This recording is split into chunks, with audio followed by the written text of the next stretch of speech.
Oke, baik. Selamat pagi PS1. Selamat pagi Bu Erna. Halo Bu Erna. Oke. Hari ini kita akan belajar kimia seperti biasa. Ibu tidak akan presensi gitu ya. Nah, kalian buka halaman 37 dan 38. Kita akan belajar tentang jari-jari atom. Kalian pelajari dan baca selama 3 menit dulu. Nanti akan Ibu terangkan.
Oke, kok ngomong.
Oke, perhatikan baik-baik. Ibu akan terangkan hari ini tentang jari-jari atom, gitu ya. Jari-jari atom itu adalah masuk dalam sifat keperiodikan unsur. Apa itu sifat keperiodikan unsur? Ibu akan ilustrasikan seperti ini. Ada gambar A, ada gambar B, gitu ya. Kalau Bu Erna punya pertanyaan, gambar manakah yang menunjukkan barisan yang rapi dan benar? Gambar A atau gambar B? Gambar A, gambar A, Bu. A, gitu ya. Berdasarkan apakah keteraturan barisan itu dibentuk? Biasanya kalau kalian baris berbaris itu berdasarkan apa? Lurus, Bu. Lurus. Iya, lurus. Itu berdasarkan apa biasanya? Berdiri. Oh, yang Iya, kalau disusun berdasarkan apa kalau baris berbaris oh, itu? Penjuru. Ya, penjurunya harus seperti apa? Tinggi. Nah, tinggi. ketinggian ya, ketinggi badan, gitu ya, disusun berdasarkan tinggi badan. Nah, jadi ada Rendah ke keteraturan, tinggi gitu, Bu. ya, ada sifat keteraturannya, gitu ya, ada keperiodikan. Periodik itu berulang secara teratur, gitu loh, ya. Nah, kalian juga masih ingat kalau tabel periodik itu juga disusun berdasarkan suatu keteraturan, gitu ya. Kalau dalam satu golongan dari atas ke bawah itu jumlah elektron valensinya yang sama, gitu ya. Kalau dalam satu periode dari kiri ke kanan itu jumlah kulitnya yang sama. Disusun berdasarkan kenaikan nomor atom juga, gitu ya. Kemudian ada unsur logam, itu golongan 1A dan 2A, sebagian golongan 3A, golongan 1A kecuali hidrogen, gitu ya. Unsur non logam itu unsur-unsur yang cenderung non logam itu adalah golongan 4A sampai golongan 8A. Kemudian yang metaloid adalah beberapa golongan yang diagonal ini, mulai dari B, Si, Ge, As, Sb, Te, dan To biasanya ya. Kemudian unsur-unsur yang ada di tengah ini namanya unsur transisi, oh ternyata semuanya logam gitu loh ya. Terus ini yang transisi dalam, aktinida dan juga lantanida itu juga logam. Gitu. Kemarin sudah Ibu berikan. Kemudian kemarin kita juga sudah ingat ya, ada golongan utama dari 1A sampai dengan 28A, kemudian golongan transisi dari 1B sampai dengan 8B. Nah, kemudian golongan 1A ini yang disebut sebagai alkali tanah, 1A alkali, 2A alkali tanah, golongan 3A disebut boron, kemudian 4A karbon, 5A nitrogen, 6A oksigen, 7A fluor, 8A golongan 7A halogen atau disebut sebagai golongan pembentuk garam, dan golongan 8A golongan gas mulia karena stabil, gitu ya. Kalau golongan B kemarin disebut unsur-unsur apa? T. Huruf depannya T. Unsur-unsur apa berarti? Golongan B. Golongan B di sini semuanya. Unsur-unsur apa, Nak? Transisi. Huruf transisi. Oh ya, transisi. Golongan B itu disebut sebagai unsur transisi.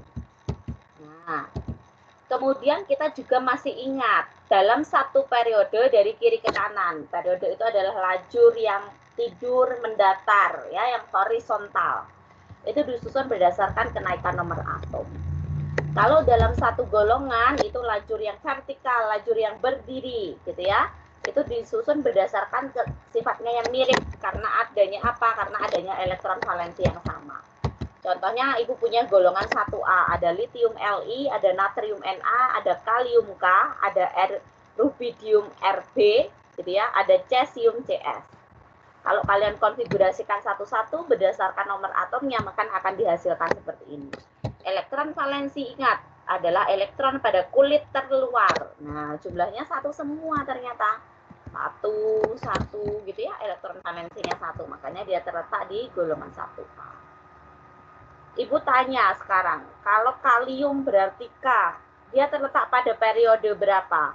Siapa yang bisa? Kalium K. Ya, siapa saya ini, Nak? Nafis. Nafis, periode berapa, Nak? Kalium? 4.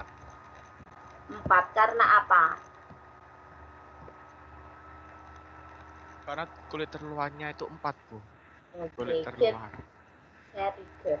Nafis, coba kalau CS berarti periode berapa, Nak? CS 6, Bu. 6, karena kulit terluarnya juga di 6. Ya.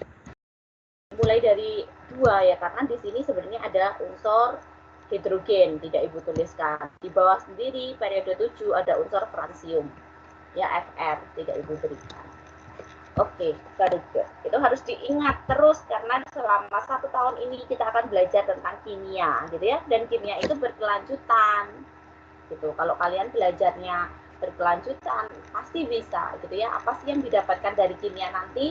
Kalau kalian bisa, kalian pola pikirnya itu lebih analitis, lebih kritis, gitu ya, lebih bisa memahami secara logika. Itu yang penting, yang bisa kalian gunakan, skill kalian gunakan untuk di kehidupan masyarakat, untuk bekerja dan sebagainya. Kalau kimia, ibu rasa kalian hanya perlu tahu, oh kalau air itu hanya H2O gitu ya, oh ternyata kalau ini beracun, ini tidak gitu.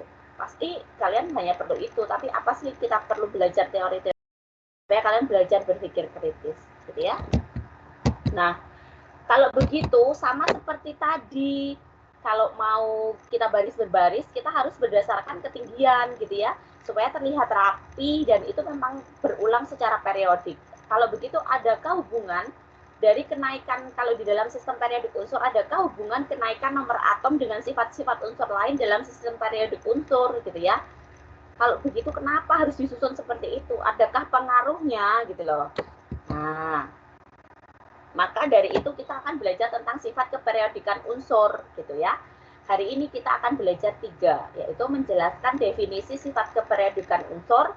Jadi mulai dari jari-jari atom, energi ionisasi, afinitas elektron, keelektronegativitas, sifat logam sampai dengan kereaktifan. Tapi kita hanya belajar tentang jari-jari atom saja hari ini. Kemudian yang kedua adalah menganalisis kecenderungan sifat keperiodikan unsur dalam satu golongan dari atas ke bawah. Kemudian yang keempat, menganalisis kecenderungan sifat keperiodikan unsur dalam satu periode dari kiri ke kanan. Nah, ini kalian harus tahu dulu sebab apa yang akan dipelajari gitu ya.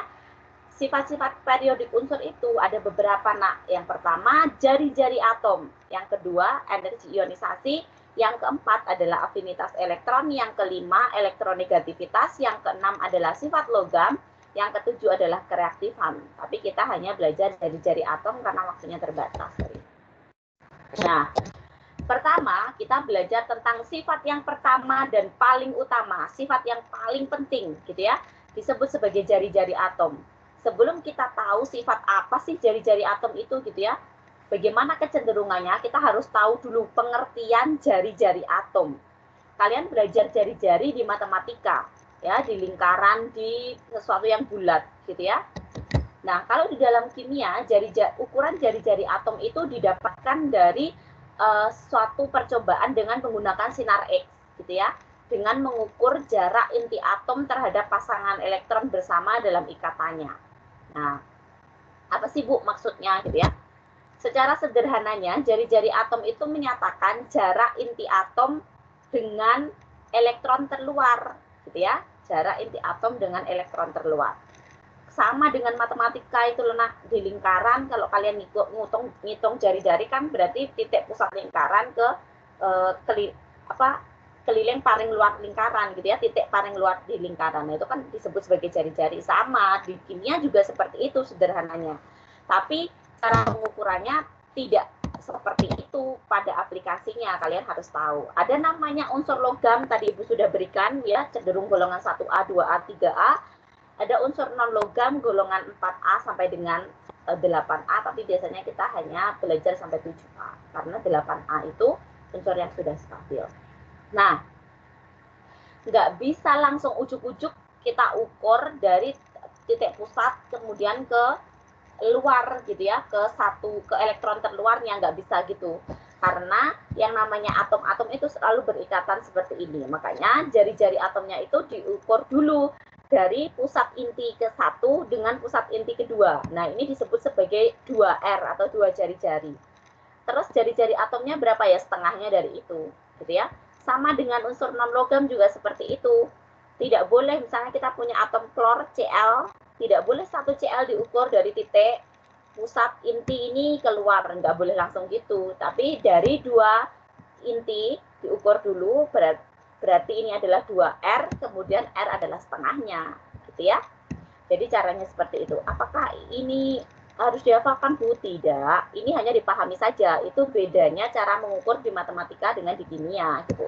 Yang kalian harus pahami hanya pengertian sederhana ini. Oh, ternyata jari-jari atom itu adalah jarak antara inti atom dengan elektron terluar, gitu. Kalau kalian bisa bayangkan kalian punya bola atau lingkaran, jarak pusatnya ke titik terluar dari bola itu, atau kalau kalian punya lapangan stadion yang berbentuk lingkaran, oh berarti titik pusatnya adalah tengah-tengah stadion ke misalnya pintu gerbang terluar dari stadion itu ditarik garis lurus. Nah, kayak gitu ya. Setengah dari diameternya. Nah, ternyata ini adalah kecenderungan jari-jari atom dalam satu golongan dan satu periode. Ibu berikan ini. Dalam satu golongan dari atas ke bawah, kira-kira jari-jari atomnya semakin besar atau semakin pendek ini? Dari atas ke bawah dalam satu golongan. Semakin besar. Ya, semakin besar. Panjang. Ya. Kalau dalam satu periode dari kiri ke kanan, baru satu periode dari kiri ke kanan. Nih. Semakin panjang atau semakin pendek? Semakin pendek. Ya, pendek kecil Bu, semakin pendek. Semakin kecil gitu ya, semakin pendek atau semakin kecil, boleh dikatakan seperti itu. Oke. Terus logikanya kenapa bisa seperti itu gitu ya? Harus cari tahu gitu ya. No, kenapa gitu? Dalam satu golongan tadi ternyata dari atas ke bawah dia semakin besar atau semakin panjang. Kenapa gitu ya? Coba perhatikan. Kita kalau Bu Erna dan IPS 1 punya golongan 1A yaitu golongan Li, Na, K, Rb, Cs. Kalau kalian konfigurasikan menggunakan Niels Bohr sudah Ibu berikan seperti ini atau kalian konfigurasikan seperti biasa, kalian akan ketemu kan, oh Li ternyata ada di periode 2, berarti kulitnya Li ada 2. Kemudian Na periode 3, kulitnya 3, K periode 4, kulitnya 4, Rb periode 5, kulitnya 5, dan Cs periode 6, kulitnya 6. Gitu ya. Jadi ketahuan gitu ya, walaupun dalam satu golongan, tapi dari atas ke bawah, dia kulitnya semakin banyak. Kalau kalian punya buah atau punya lingkaran, kalau kulitnya semakin tebal, ya otomatis bentuk molekulnya semakin besar kan, bentuk apa ya, misalnya kue kalian gitu ya, semakin besar ya otomatis jarak atau jari-jari atomnya akan semakin besar atau semakin panjang gitu ya. Kalau di dalam kimia, ini penjelasannya ya, karena dalam satu golongan dari atas ke bawah jumlah kulit atomnya semakin banyak. Kalau begitu jarak inti atom dengan elektron terluarnya kan semakin jauh gitu ya. Maka jari-jari atomnya semakin besar atau semakin panjang. Nah, itu sudah bisa dilogika dengan baik. Jadi nggak perlu dihafalkan, pakai logika. Kalau dalam satu golongan, oh ternyata periodenya semakin banyak. Periode itu berhubungan dengan kulit atom. Kalau kulit atomnya semakin banyak, ya sudah berarti dari atas ke bawah jari-jari atomnya semakin panjang. Gitu ya. Maka yang terpanjang di sini adalah CS gitu misalnya. Atau di bawah CS ada FR, FR itu juga terpanjang berarti. Gitu ya. Kemudian, kalau dalam satu periode dari kiri ke kanan, ternyata tadi cenderung semakin pendek atau semakin kecil. Loh, kok bisa? Kenapa? Gitu ya. Kita perhatikan. Bu Erna punya periode 2. Dari Li, Be, B, C, N, O, F, dan Ne. Gitu ya. Periode 2 berarti dia tetap sama kulitnya 2 semua. Logikanya kalau saya punya kue cuma 2 lapis, lah bentuknya ya sama gitu ya, besarnya sama. Tapi kok tadi semakin kecil, kenapa gitu ya. Ingat, kalau di dalam tabel periodik, dalam satu periode itu disusun berdasarkan kenaikan nomor atom. Maka dari kiri ke kanan dalam satu periode nomor atomnya semakin besar. Nomor atom itu berhubungan dengan jumlah proton. Kalau di dalam atom netral, jumlah proton akan sama dengan jumlah elektron. Bayangkan, kalian punya kulit yang sama, tapi jumlah proton dan elektronnya semakin banyak, gitu ya. Sedangkan proton itu bermuatan positif, elektron bermuatan negatif. Kita ketahui rumus umum, konsep umum bahwa positif dengan negatif akan selalu tarik-menarik, gitu ya. Tarik-menarik yang semakin kuat, otomatis si elektron semakin dekat. Kalau elektron semakin dekat, maka jari-jari atomnya semakin pendek. Itu yang menyebabkan kenapa kok kulitnya sama, tapi jari-jari atomnya semakin pendek. Ya karena adanya proton yang semakin banyak. Gitu ya. Nah, dalam satu periode dari kiri ke kanan, walaupun jumlah kulitnya sama, tetapi nomor atomnya bertambah. jumlah proton dan elektronnya juga akan bertambah, maka gaya tarik inti atom terhadap elektronnya semakin kuat, gitu ya, karena inti atom bermuatan positif, elektron bermuatan negatif, maka tarik menarik. Kalau begitu semakin kuat, maka jarak inti atom dengan elektron terluar semakin dekat, jari-jari atom semakin kecil atau semakin pendek, gitu ya. Nah, ini yang perlu kalian ketahui, sifat keperiodikan O, jari-jari atom dalam satu golongan dari atas ke bawah semakin panjang karena adanya kulit atom yang semakin bertambah. Kalau dalam satu periode dari kiri ke kanan semakin pendek, karena apa? Karena adanya pengaruh muatan inti atom. Nah, ini muatan inti atom bertambahnya proton. Ini kalian bisa baca sendiri. Jadi faktor yang mempengaruhi jari-jari atom itu ada dua, yaitu jumlah kulit elektron dan muatan inti atom. Kalian juga sudah belajar tentang ini di LKS. Sekarang Ibu akan bandingkan jari-jari atom netral dengan ion. Biasanya kalian yang agak ruwet itu di ion. Jangan lupa ya, ion positif itu adalah ion yang atom netral yang melepaskan elektron. Sedangkan ion negatif adalah atom netral yang menangkap elektron, gitu ya, Nak ya. Sekarang perhatikan, golongan 1A, 2A, dan 3A merupakan golongan yang bersifat logam. Itu cenderung membentuk ion positif. Jadi, misalnya Bu Erna punya Li, nah di sini bisa digambarkan kan, bentuk molekulnya Li lebih besar daripada bentuk molekulnya Li+. Maka jari-jari atom Li lebih panjang atau lebih besar daripada jari-jari atom Li+. Kenapa? Ya di logika saja, Li ini adalah atom netral yang belum melepaskan elektron. Sedangkan Li+ adalah ion yang sudah melepaskan, ketika atom netral itu sudah melepaskan elektron. Kalau semula Li ini punya 3 lintasan misalnya, lintasan elektron pada lintasan terakhir itu dilepaskan, ya sudah, berarti kan dia kehilangan kulit terakhirnya kan, otomatis bentuk molekulnya akan semakin kecil, gitu ya. Makanya Li+ punya jari-jari atom yang lebih pendek. Kesimpulannya berarti jari-jari atom, jari-jari ion positif atau kation itu akan lebih pendek daripada jari-jari atom netral. Tapi berbeda yang warna biru ini, Nak, golongan 6A dan 7A atau golongan yang bersifat non logam. Bisa juga 4A, 5A juga. Kenapa kita tidak bahas golongan 8A? Karena 8A tidak pernah membentuk ion, dia sudah stabil, makanya dinamakan gas mulia. Nah, golongan 6A dengan 7A cenderung menangkap elektron. Coba perhatikan, O dengan O2-. Nah, bentuknya O itu lebih kecil ya molekulnya daripada O2-. Maka jari-jari O netral lebih kecil daripada jari-jari O2- dalam bentuk ion. Kenapa? Ya di logika saja gitu ya. O ini kan atom netral, berubah jadi O2-, dia menangkap elektron. Lah, elektron ini dikemanakan? Kan elektron akan menambah lintasan gitu ya. Makanya bentuk molekulnya akan semakin besar, jari-jari atomnya akan semakin panjang. Jadi kesimpulannya, kalau atom netral dibandingkan dengan ion negatif, maka jari-jari ion negatif akan lebih panjang daripada atom netral, jari-jari atom netral. Tapi kalau jari-jari ion positif akan lebih pendek daripada jari-jari atom netral. Nah, itu poin pentingnya.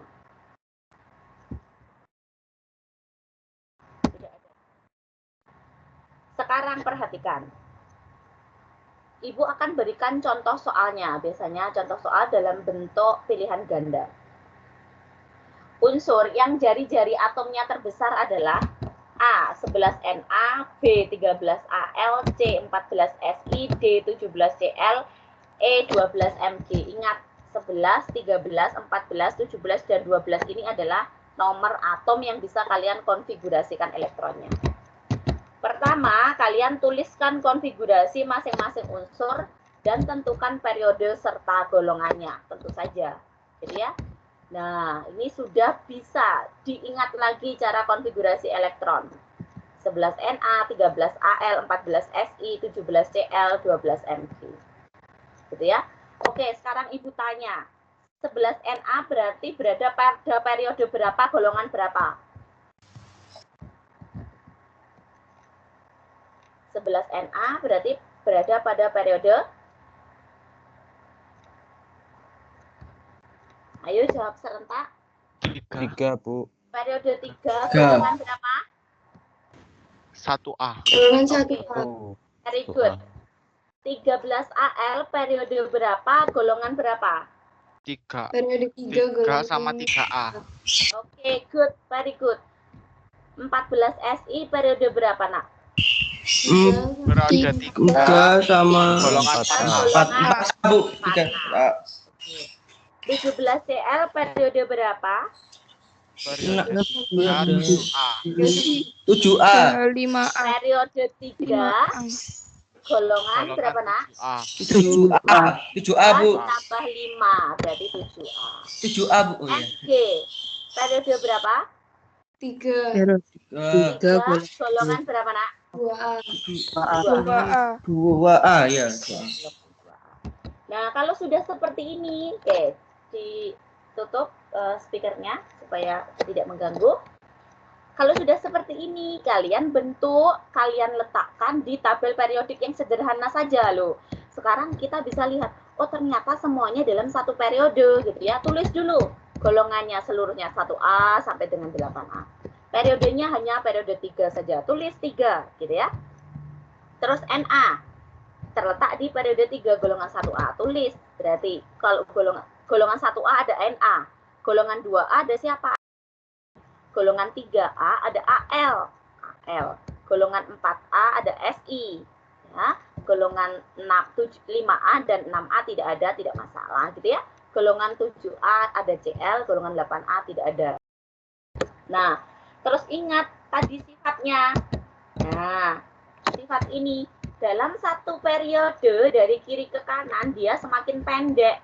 Dalam satu periode dari kiri ke kanan jari-jari atom semakin kecil atau semakin pendek. Berarti CL ini yang terkecil. Nah, CL yang terkecil, Na berarti yang terbesar. Nah, pertanyaannya tadi, manakah jari-jari atom yang terbesar? Berarti jari-jari atom yang terbesar adalah NA. jawabannya Na. Gitu ya.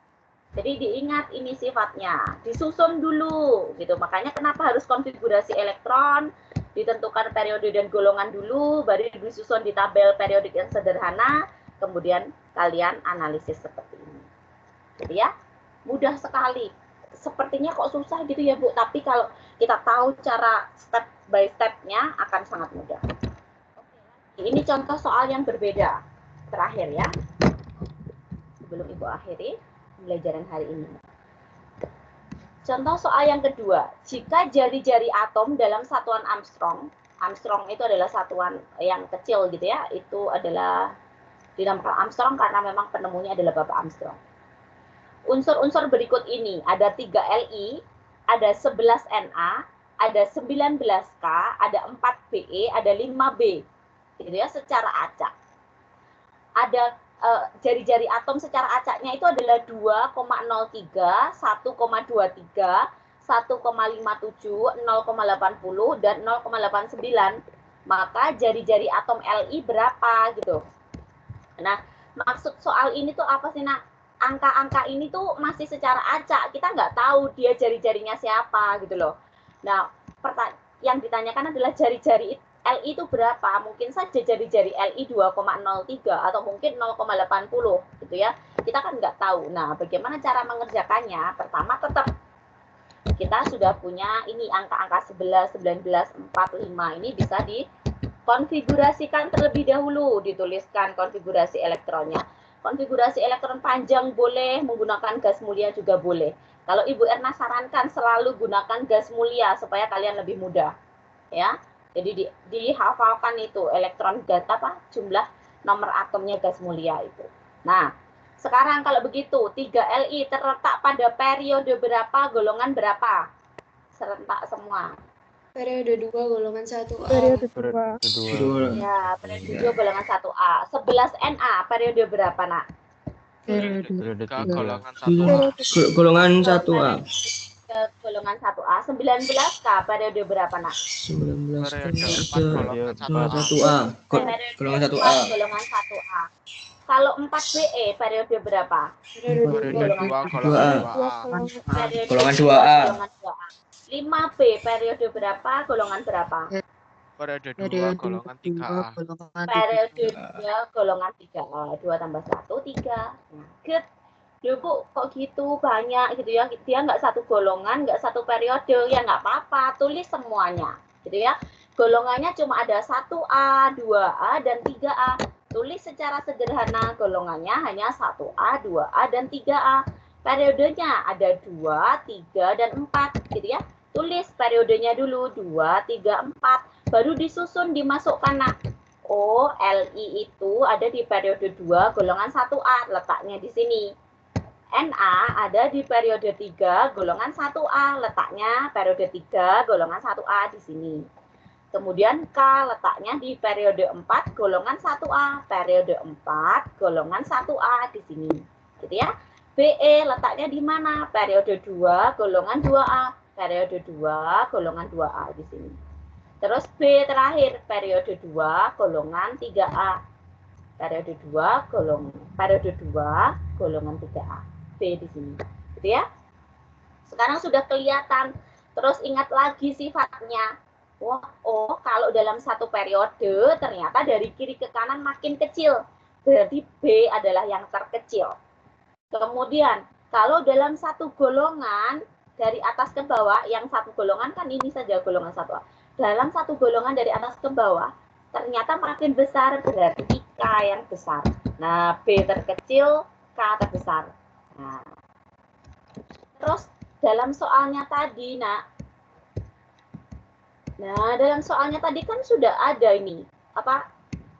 Angka-angka yang diberikan. Kalau begitu yang terbesar angka berapa?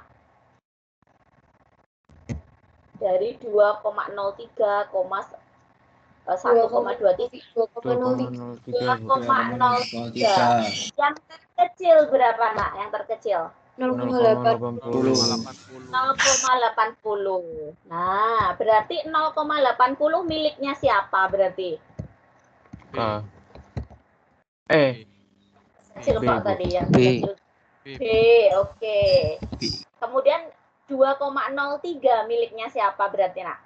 K. Nah, kemudian kalian susun seperti ini, 0,80 yang terkecil ternyata 2,03 yang terbesar. Berarti kan jalannya kayak gini. Dari B ke BE, BE akan lebih besar. Lebih besar tadi 0,89. LI akan lebih besar lagi 1,23. Jalan ke bawah NA akan lebih besar lagi 1,57. Sampai ketemu K yang terbesar.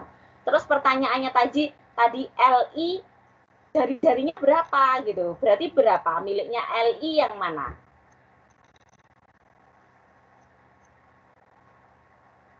Berarti nilainya LI berapa jari-jarinya?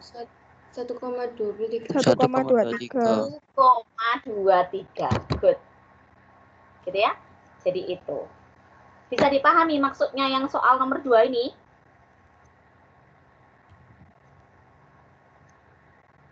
Bisa? Bisa ya? Oke. Ya, Bu. Thank you.